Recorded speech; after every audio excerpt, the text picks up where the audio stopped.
আসসালামু আলাইকুম। আদালত প্রাঙ্গণে ওঠা নামায় যখন এই ছবিটা আমার চোখে পড়ে, খুব কান্না আসে, আমার বুক ব্যথা করে। আসলে কি বলবো, কিন্তু আমার একটি দাবি, দয়া করে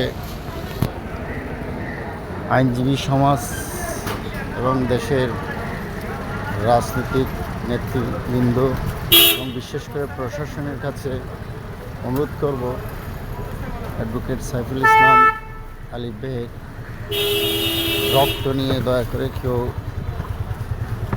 অন্যায় অনিয়ম করবেন না। কেউ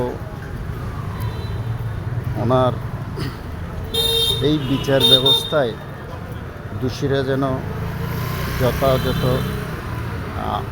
সর্বোচ্চ শাস্তি পায় এবং আর দ্বিতীয় যেন এই ধরনের কোনো ঘটনা ঘটতে না পারে, না ঘটে, তার দৃষ্টান্তমূলক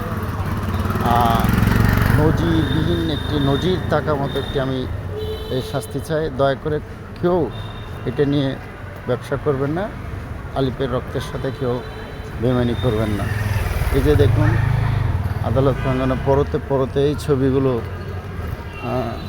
এই যে দেখুন, এই যে দেখুন, আসলে কি বলবো, মন অনেক খারাপ, অনেক। আপনাদের সবার কাছে অনুরোধ থাকবে, আরিফের রক্তের সাথে দয়া করে কেউ বেমানি করবেন না।